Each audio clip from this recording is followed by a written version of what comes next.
What was the purpose of home science, by the way? Kujua kupika. Do I know how to cook? Shege. Why did you go to school to study home science? For acquiring basic home skills. For what? Unaweza jishonea button ikitoka, unaweza jishonea nini kiraruka. When you realize that taxes are a menace to your life. When nikichukua kiare, mimi ni like I mean, I'm just a baby. When you shit. Hold on. Why did you? Because they are not supposed to be there and they dirtify the streets. Nairobi is so clean. My guy, there are no hawkers. The signages are gone. Is this the same town I'm walking every day? Did you walk to town today? Yeah. Which road? In the morning is very different, but yes. like Jioni Jioni is different. Oh, I feel Jioni more people unajua biashara za watu wengi so huanza jioni. Yeah.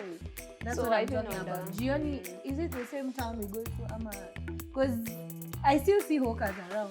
The views, opinions, and ideas expressed by the hosts and guests on the Nairobi podcast are entirely their own and do not necessarily reflect the official stance or beliefs of the podcast, its producers, or its affiliates. The Nairobi podcast is a platform for young, creative minds to share their thoughts, engage in lively discussions, and have fun through humor, jokes, and innovative thinking. While we encourage open dialogue and diverse perspectives, we do not endorse or take responsibility for the content shared by our guests or hosts.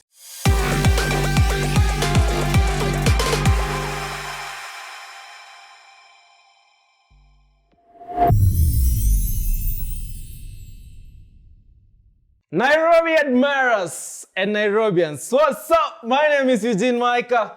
And my name and pretty name is Maina. Hello everyone, and my name is Rania Martins. Mnajifanya hapa mko pole. And welcome to Nairobi podcast. Wait, ngoja kwanza. To show. Hizi character udem. Sawa. Unanota amefichia. Hizi character yako. Is this how you behave when you're with your boyfriend? Pause. With your one them? Pause. Hakuna cha kupause. Naweza sema bitch. Yeah. Yeah, you can say it. So, niambie. Is this how you usually talk when you're with the boyfriend? Say it. Well, hapo kwa boyfriend. That is to be discussed because in the moment right now there is no boyfriend in the picture. Oh God, I knew it. Yes. Yes. Surely. Yes. Ole nani nilikuwa naona una chat na yeye. Umemuuliza mbona hana boyfriend? Mbona una boyfriend in the moment? Mambo ya wanaume ni ngumu. That's hivyo manze. What do you mean? Nimesikia intro ya nani ya Maina.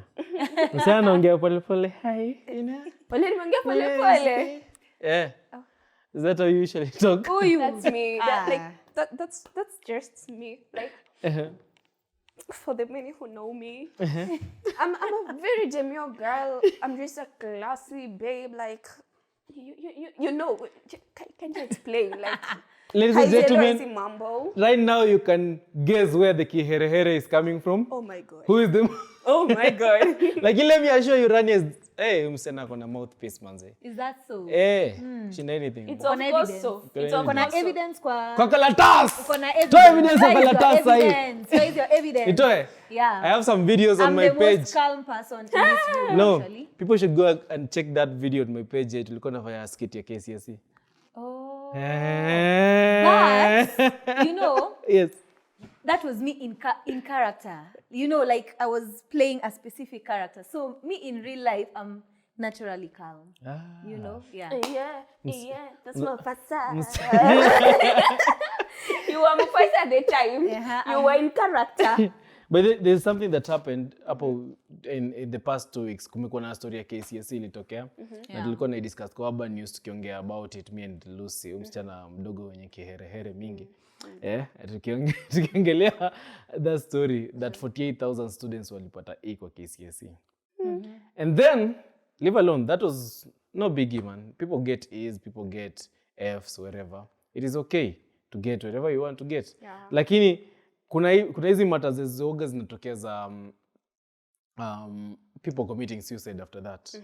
Hey, wewe time ulifanya KCSE, how did it go manze? Me, because judging from myself, it was so bad.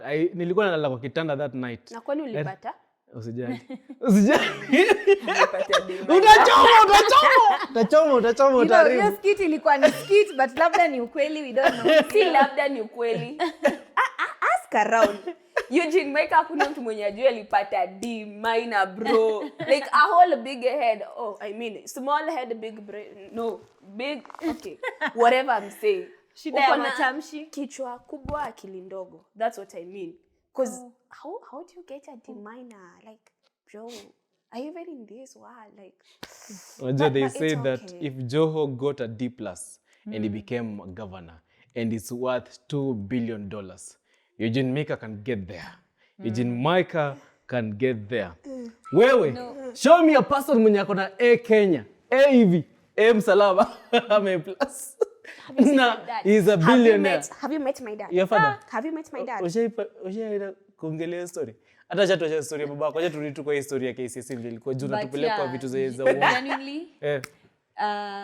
Our say walipata. You know, some of the things you wish you knew earlier. You know, as time goes by, I did my KCSE several years back. Sitaki kusema how many years back, but several years back. And 5 years. I don't want to talk Kwa about maana several.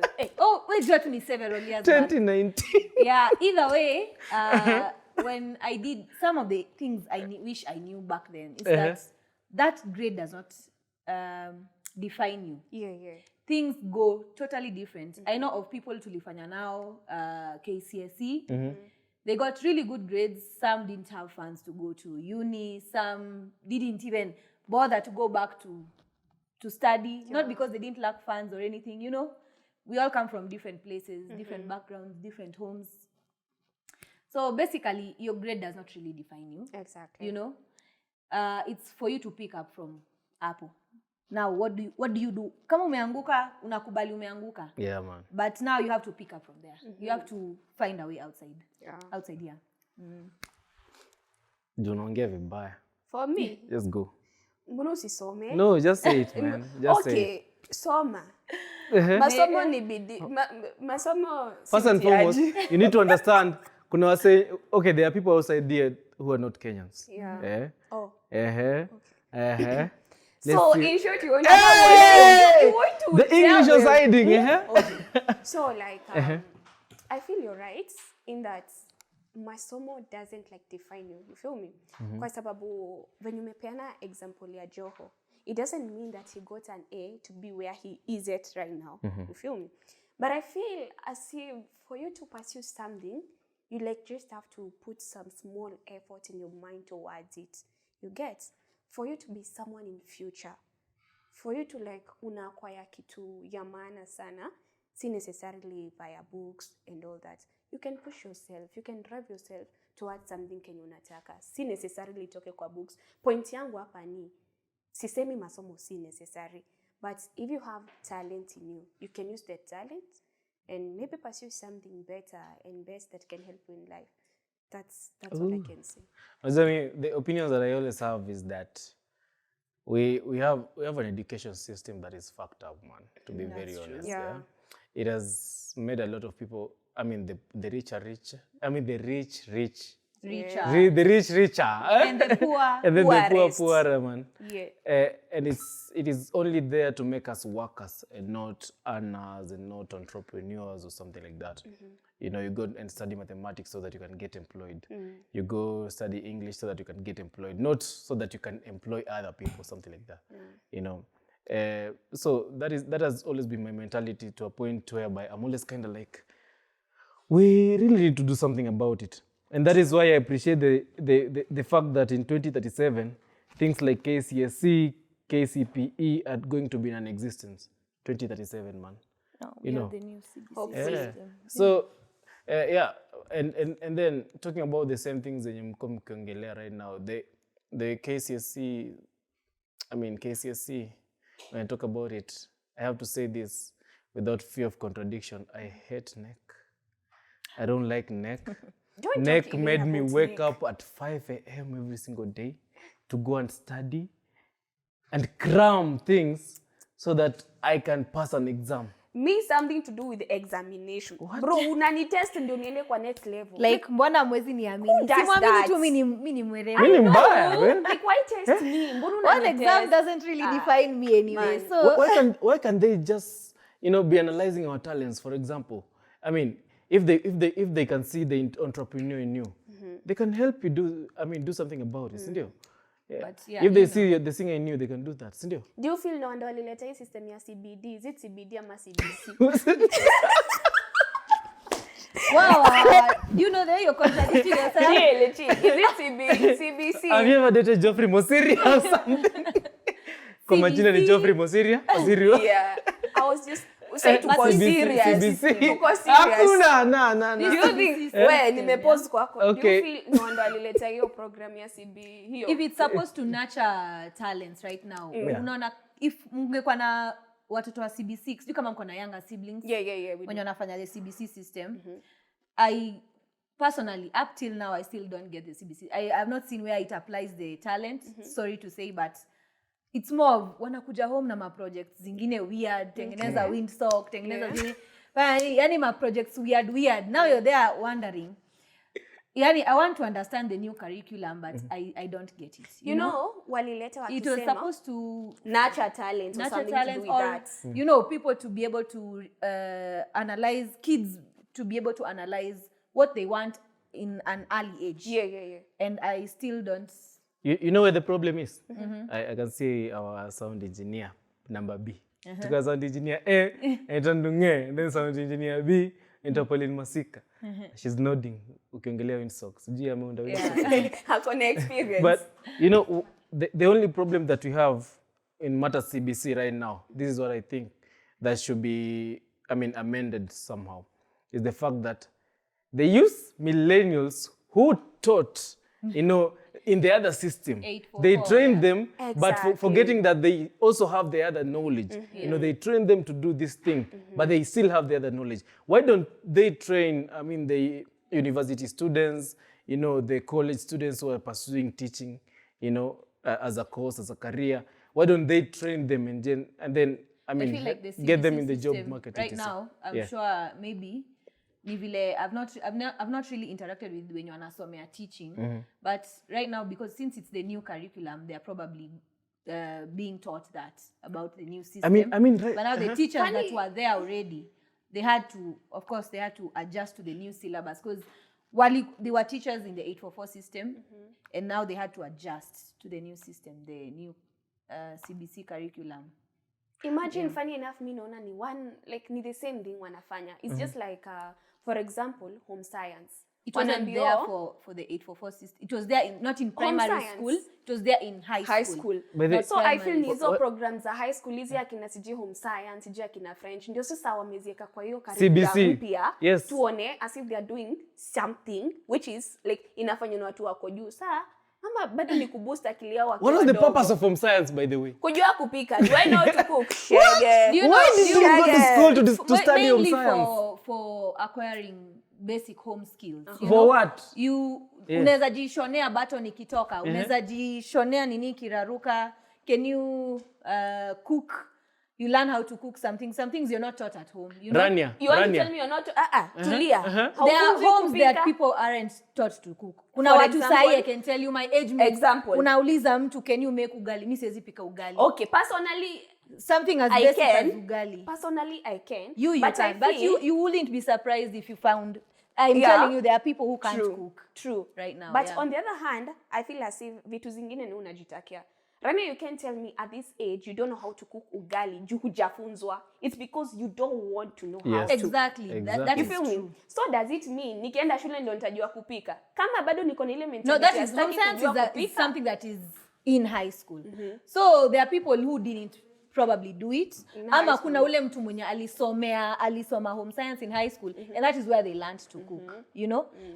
Kuna watu home ikifika story ya kupika, mtu unasikia unaambia hebu tupikie ile style yako, because when someone I know when someone else cooks that food, they don't know how to cook it. Ama anapika food yenye ibambi, but you kuna vile wao upika kila mtu anapenda. So I'd say home science has ikona inaitoje benefits zake, which ni mob, if ungekuwa umefanya home science, I'm sure there's many other things you learn. Ikona ni kama hacks za life rather.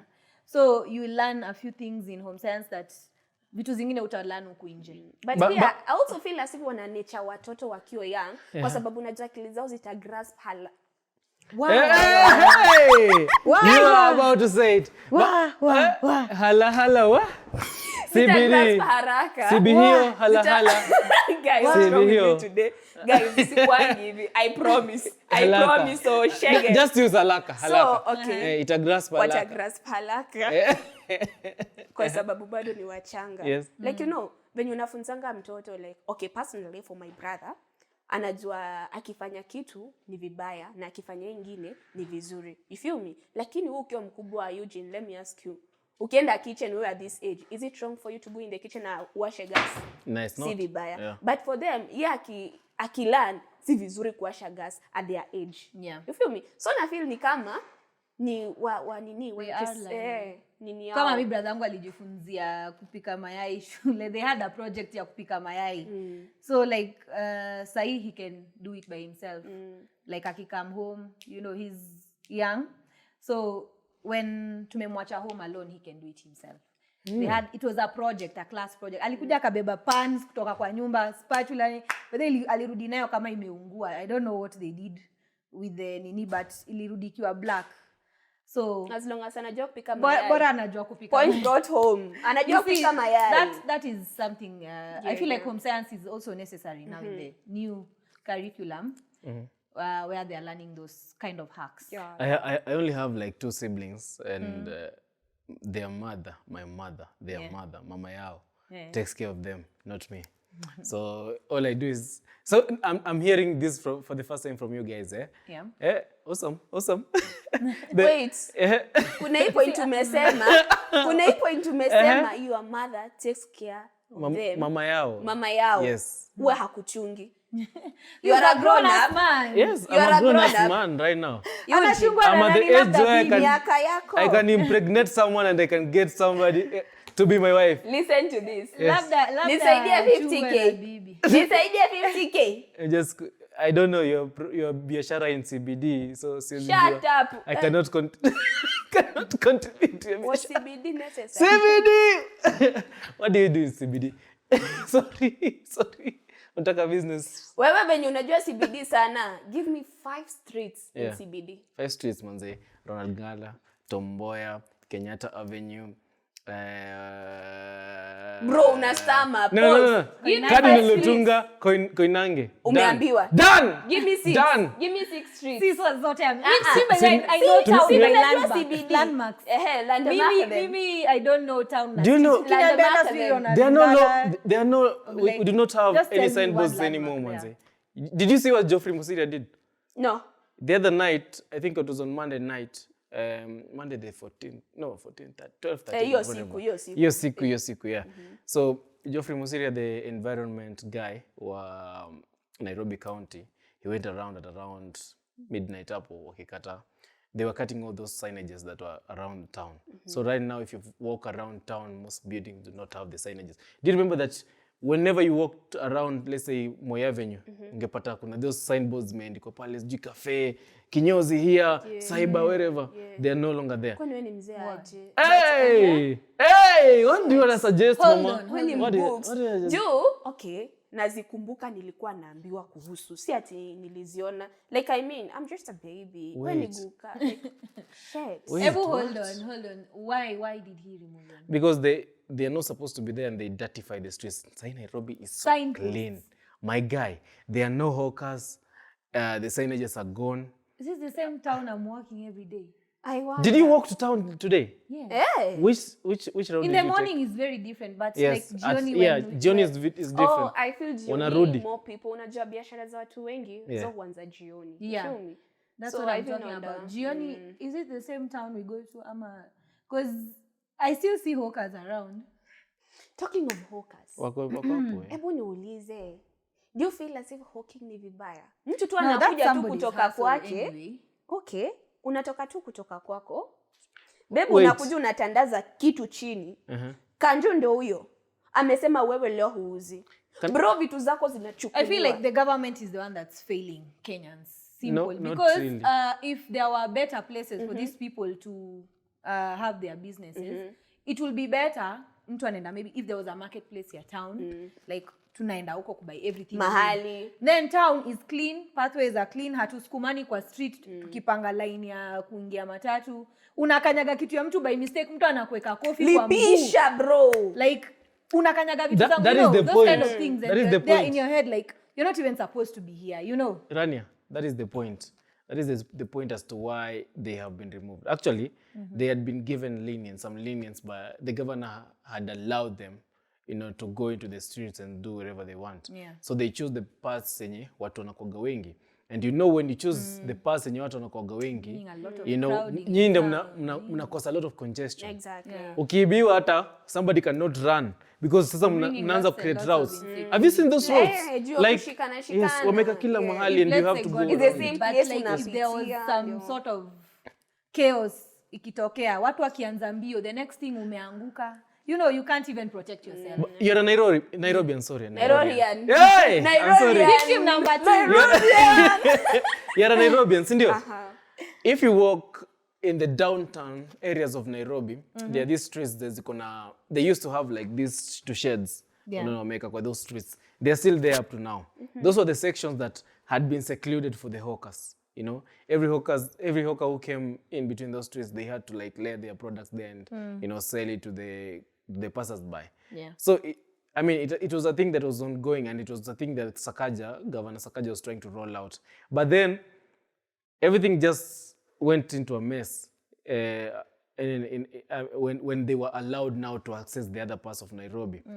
First and foremost, it started with the Ndunge gangs. The Ndunge guys wakaambiwa, you can park whenever you want in town. And that is the time, I remember in 2022, late 2022, after the elections, the governor came in, and early 2023, there were these cases of theft along Nairobi. You see, study your history. But study you see, at the end of the day, government may fail the common mananchi. Because even if they were to give these people somewhere to go, most of these hawkers wanahepa taxing. Hata lipa rent kwa duka fulani, anakula full profit of whatever they are selling. But you can't blame them. You can't blame them because right now, for the common mwananchi anateseka. Si kama ule mtu ataingia kwa ofisi, whether they work, whether they don't work, at the end of the month, pesa yake imeingia. Whether they don't work. Whether they work or whether they don't. There are people who don't have to, you know. Wanakaa pesa inaingia tu. Ama the money just keeps whatever you get me, yeah? But there's someone who has to sweat, yeah? Ule mtu ameamka 5 kwenda kuchukua stock, 3 am to come akuje auze nyanya zake hapo ndo asilipie duka fulani, asitaxiwe na gava already, because lifestyle inaenda ikikuwa more expensive. Kidogo kitu imepanda bei, They are trying to evade those things. Exactly. When was that time when you realized that taxes are a menace to your life, man? When nikichukua KRA. Smocha. Mimi ni KRA. Usichukua KRA pia. Wow. Usichukua KRA whatever. I have forgotten. Hizi mavitu. Acha nikwambie, message inaniletea notification ati sijui I have to pay for what. I'm like, but people KRA. file What do you nil mean? returns if you're, Yes, you should have done that. Actually, people do that. Nil returns. Unaeka tu nil. Can I tell you something? I have a secret. I have in... not even filed. Okay, it will come for me, man, if I admit this. I don't want to say anything. I have not filed. Oh my goodness. wacha aseme jianike umatini. It's early 2025, sitaki shida. Oh my goodness. No. But life is expensive. Life is expensive. You get it. Yeah. Taxes zimekuwa kama smocha ni 70 bob, sijui 80 bob. My ni sijui 30 bob. Imagine. Smoky Kwanza moja hapo hivi ndio 40 ameniharibia. Hapo kwa matumbe bro. Mbona useme ai. yai 30? Okay, naelewa but next ukiniona please 20 bob. Sahi mayai ni luxury. 20. And then utapata mtu anasema, okay, let's not go into the political side. Kuna kitu ulikuwa unataka kutuambia, man. Gani hiyo? The topic that ulikuwa unasema, we should come to this show and introduce the when, what, where, what do you think you should have done, wherever. Ilikuwa nini? No. What you we spoke about it. I've forgotten. Things about I've something forgotten I wish for sure. I knew earlier. Earlier. When we're talking about the KCSE. What do you wish you knew earlier? Before KC, leave alone KCSE, like a life generally. One thing. Yeah. Okay. Boys, Nikianza kuongelea wanaume hapa naanza kulia. Ikifika hapo niulize kusio. As a matter of fact, boys are. Boys are just boys. Yeah. We are human beings. Gang. Boys are just boys. Just, okay, but like one thing I have picked recently from, let me use the Sophia and Bumpy story. A 21-year-old has no, if you're in your early 20s, you have no business dating much people in their 30s, you know.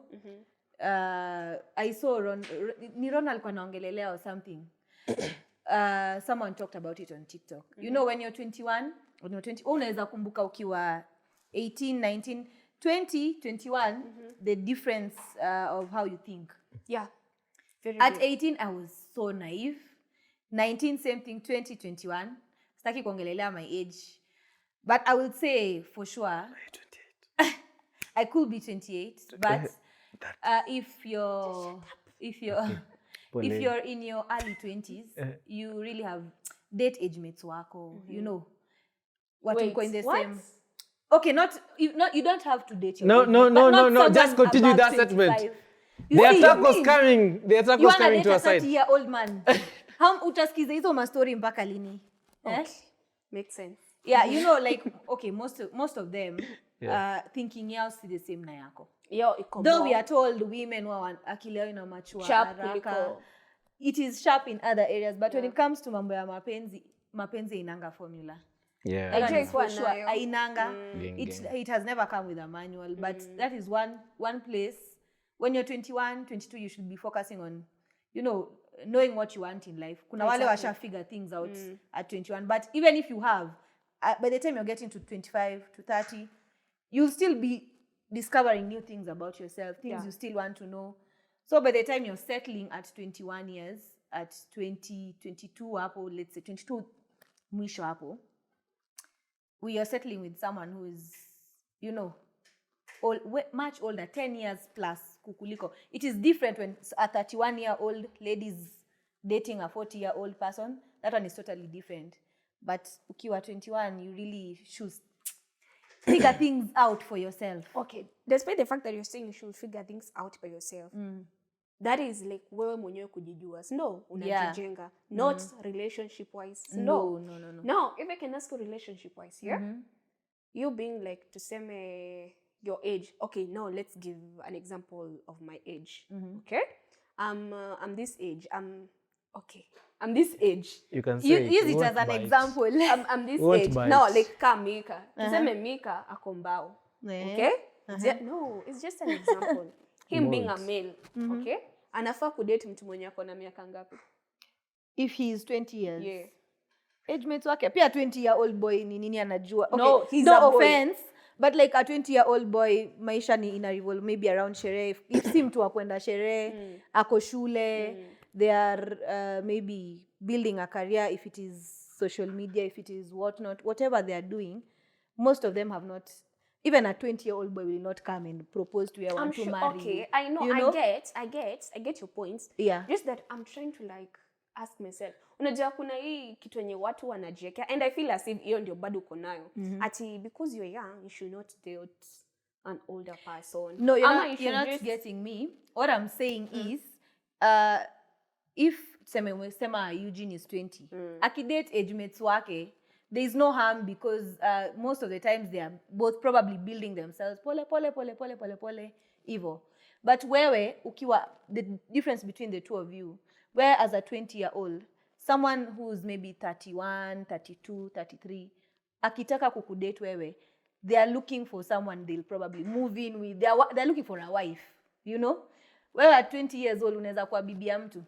You can, but if I want to. If you want to, but can you imagine how many things you've not achieved by the time you're actually getting to 30? Exactly. You know, unajifungia vitu ngapi when you see. Yeah. So there's a huge difference when a 20-year-old boy akiamua kudate wewe ukitaka kudate and you date around your age mates, you guys can build each other. Or someone who's just slightly older, you can thinking and you could still maybe around the same, you know. You guys can do a lot of things together as you grow up. Sorry to cut you short. Guys, I want to introduce you to our partner, manze. This, you know, we always partner with the best. As you know from our track record, ukiangalia Maina hapa, ukiangalia Rania Martins, we always partner with the best. And that is why I want to introduce you to Tushinde Bet, man. I'm talking about the best ever crash game in the world. Yeah, literally. Because this is the only game that I've ever played, you know, for all those guys who love to bet or who love to, you know, maybe multiply their funds, etc. This is the only game that I've ever played that inakupea the best odds ever. You know, the odds go up to 200, 300, 400. You never know how much you can win. And it also has like a multi-bet thingy right there. Log into www.tushinde.com and you'll find everything there. So right now, manze, as you can see the banner right here, use it. Everything will be good. Sindio, let me get into my point now. First and foremost, girls, life has no formula. Now get. Yeah. If you want to date the person that you really want to, you know. If you want to go out, go to the place that you really want to go to. If you want to vibe with the person that you want to. I don't think if there should be rules that a person who's 20 years old should not be dating a person who's 30, a person who's 35, 60, wherever. That is where we go wrong most of the time because we make rules. Coming from the stories that we have experienced, let's say 2-3 stories, they make us change our minds. When we have not experienced that thing ourselves, try dating. Date any person that you want, be it younger than you or older than you, manze. As long as this person is not underage, bro. Just go on, man. That is what I can say. As a person, yes. Let me ask you a question though. If you had a daughter, she's 19, amepata mtu fulani, much older, you know, someone who's figured out everything for them, or they're still figuring it out for themselves. Yeah. They have akona kwake kidogo, your daughter wants to move out from their home, you know, from mali umemweka, you know, aende ishi na mwanaume, you know, they're still in school, you know, trying to build your unalipa fees ndo mtoto wako akwe na a life for herself, you know. And here comes we don't come in the way of love. Yeah.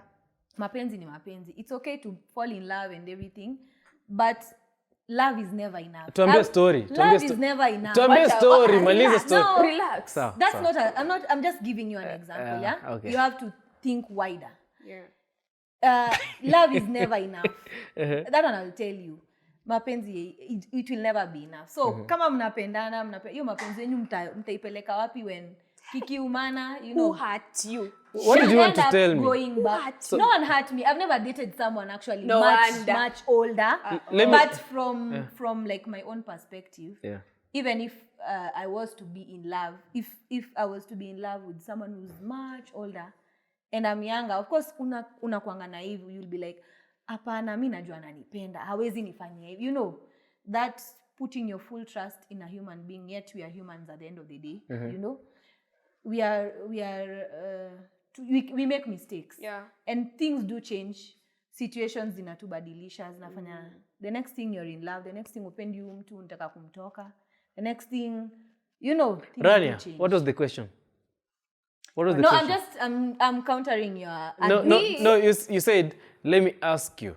If you had a daughter. I was talking. Sasa ndio Will you let ungekuwa them? Yes. na a 19-year-old daughter. Yeah. Ungetaka Yani, huyo will you- mtu old surely. Personally, I feel bad a little bit. Exactly. But let me tell you, when a person turns 18, you should always allow them to make their own decisions. Yes, no they can matter learn who they from are. them. They do learn from Yes. them. At the end of the day, experience is the best. Always, So, kama always yeye ndio allow them to anataka, make their own decisions. Akitaka kuwa terrorist, mwambie yo, be that terrorist.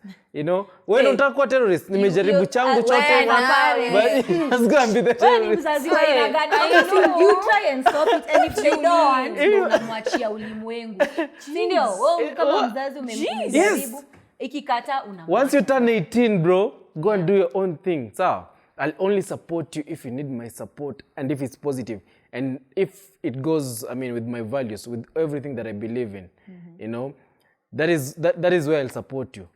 Mimi I'm making my own decisions. So I'll leave you to make your own decisions. That is what I think most of us as Africans we lack, unaona.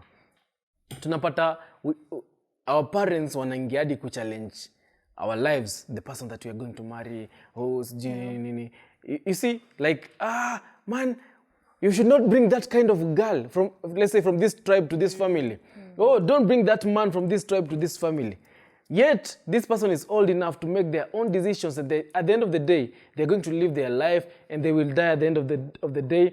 Another generation will come. Tena utapata, because you just influence this girl, then this girl will influence the other generation. Making that, I mean, that will be a big mistake. Yeah. You know. Yeah. Allow them to make their own decisions. Lakini miongelea mapenzi sana. Hey, change of topic bwana. Finances. Change of topic. Wachana finance. Madam, Niko na swali. Swali lipi? Niko na swali. Yeah. Not a question.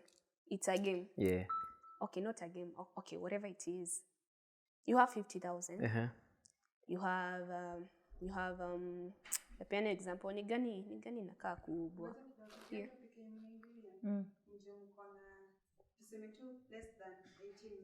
Sawa, 10 minutes. Okay. Hiyo game ilikuwa kwa kichwa imedisappear. Tunaambiwa our director is saying that we have less than 18 minutes. Okay. Cool. So, you have 50k. Yeah. Of which I know you don't have.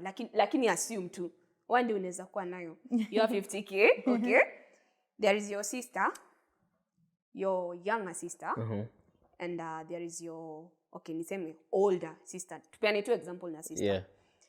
Both of them are deeply in need of this cash. They're your sisters. So, firstborn na lastborn. Lastborn ako 80. Wote wanapitia two standards tu za life. You feel me? Kwa sababu at the end of the day kila mtu lazima apitie na ups and downs, yeah? So, 50k, would you rather give your sister the firstborn ama huyu wa mwisho?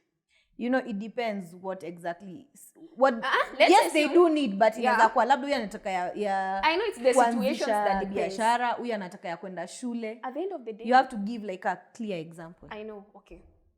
Like basically, ndayekaje. Okay, they are both in need of this cash. That's what I can say. Hivyo tu. They are both in need of this cash. Kwa sababu wezi niambia ati unoziliza sister yako ati ni ya kazi gani. Kama ni mdogo ni sio utamuuliza, but then atakwambia ni okay, tuseme ni ya fee. Tuseme ni ya fee. Fee lazima ulipe. Yeah. Huyu sister mkubwa si bado pia ako na mahitaji yake. You get? And it has just happened. Like just happened. Okay, let's put it in the perspective, maybe sister kwa nafungiwa nyumba. She needs to pay rent or something like that. Akuje ishi na mimi. It makes sense kwa sababu arudi nyumbani, anaenda pia home. Aende home. Tuseme nini kitu kama tuseme mizigo imekwama mahali. Yeah. Tuseme kitu kayo. She needs so to, you need to outweigh. So in these two situations there is 50k. Yeah. And usistako mdogo wote wanahitaji hiyo 50k mdogo shule. Yeah. Wazazi hawayupo. Hawako. Does she need to join? Wazazi hawako. Wako hawayuko. And then she needs is it money to join uni? Is it money to continue? Because you know at 8 inaweza kuwa pia ni ndo afanye KCSE. Usicomplicate. She just needs money for school fees. So in this case, they are both my sisters. Why don't I split the money? Then the other half, kila mtu ajue mali atajitafutia. So for you ni kusplit. I will split the money if it is necessary for both of them. Wewe Mika? Actually, let me talk as a firstborn. First and foremost, you call them to a meeting, and then you just discuss how dire is your problem. Yeah. I mean, how dire is your problem? Let's get to hear from both sides, yeah? And then let's see who will sacrifice. Of course, the firstborns always sacrifice for the lastborns. You always know that. And it's not like something that you expect to happen impromptu. You're not expecting that to happen. So we have to sit down and just discuss and see where the money will go. By having a dialogue with both parties, you'll find the best solution right there. Now, here comes the question. What if they don't agree? Now, that is where I'll agree with Rania. You have to split the money. Yeah. Yes, guys, I have 50k. Take your You both 25 and your nice. 25. Look for the rest. Yeah. Na kama mnaona mnaweza pigana na mimi kujeni tena tupigane. Hiyo ni mbaya. Okay, me basically you know mambo ya when it comes to mambo ya finances pia na family ikiingililianga mambo ya unless unajua unapatia unalipia huyu fee hiyo 25 umechukua umelipia ufi mkubwa hii si pesa ati una expect sasa irudi because mambo ya kurudisha pesa na familia you know how it goes inakuanga ngumu sana for someone to refund when it is within the family. That's why we hata unaonanga mambo ya biashara na familia inakuanga ngumu but mkubwa kama ni biashara probably the money will come back na maybe hata anaweza saidia akishafungulia mizigo yake maybe hivyo vile umesema ikifunguliwa si now she can when she gets her money back definitely yeah. Mika hapo nitasema kiakili umefinywa psychologically uko chini. I wanted to add another thing. What? Why should I be small minded? Because you are. When I can think much better than that. Think. Let's see your thoughts on that 50k. So you just remain with the 50k.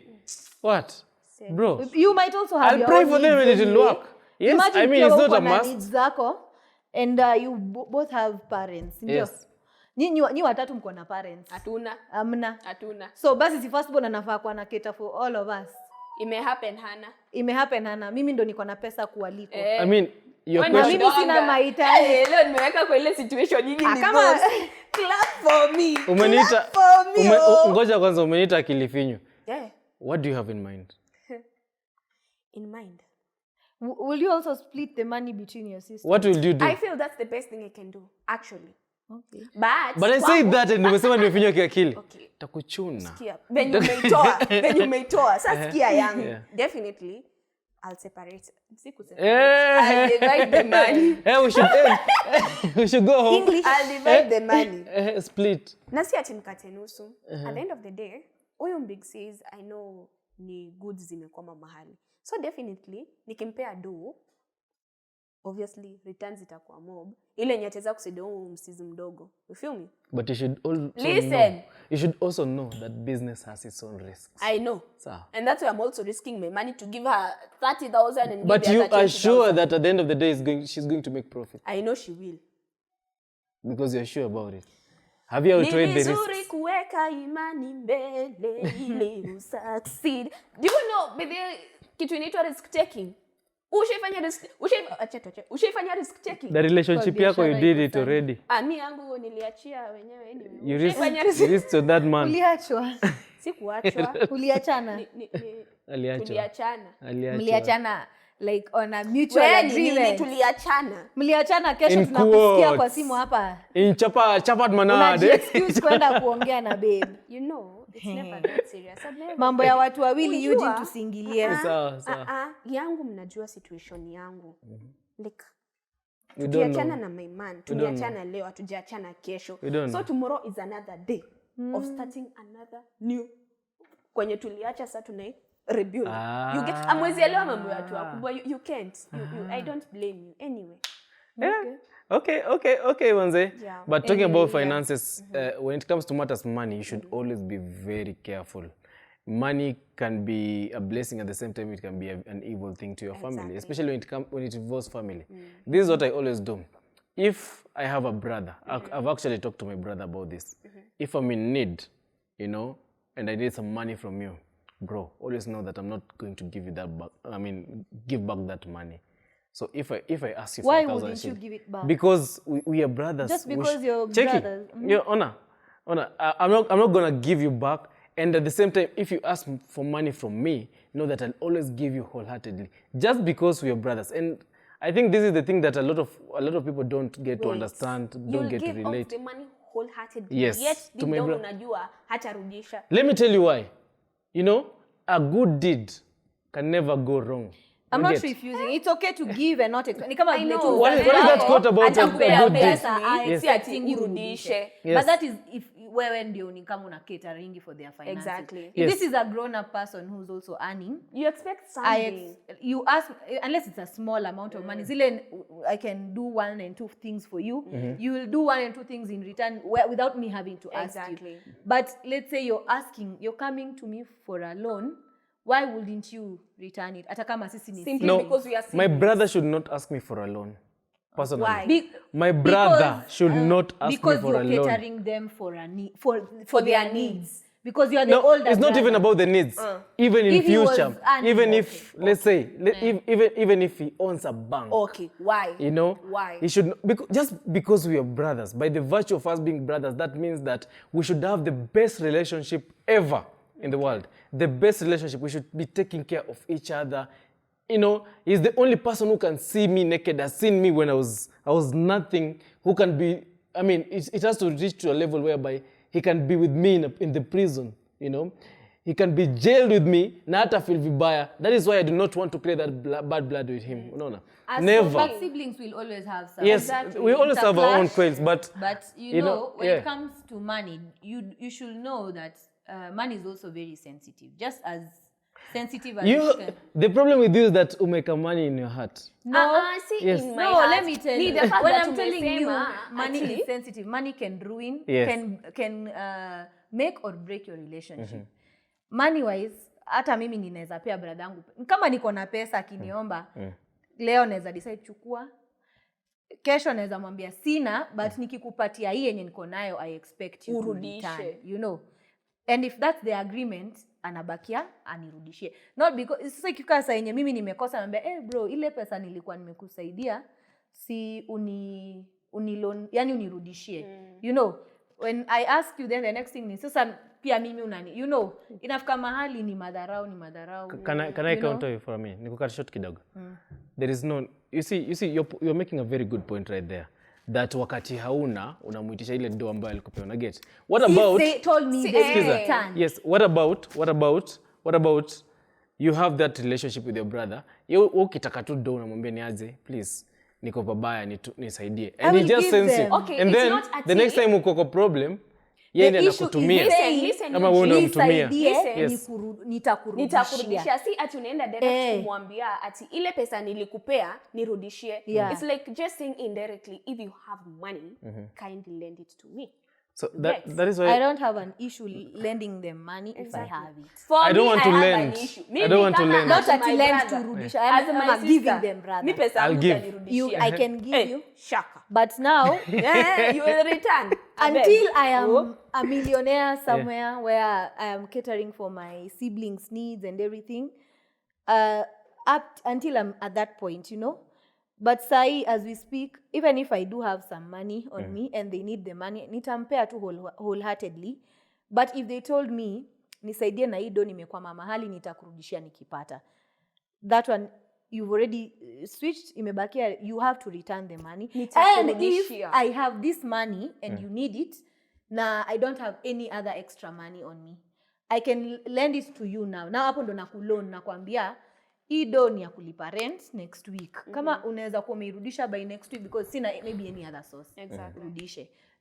Ukikosa kunirudishia nifungiwe nyumba, nafanika sky TV ni sawa tu alikuwa brother. Ni juni brother yangu, wacha tu nisamehe. Now, the thing is this. Ama, that is why I don't appreciate the word lending. You know, it's giving. Me and my brother you're not listening. Hata akiniuliza do, you should not be like, lend me some money. Nitakurudishia. You ndo sitaki kwa brother yangu. No, not at your point. The point where you as a person, ile pesa wewe uko nayo, it's all you have, and they need maybe part of the money.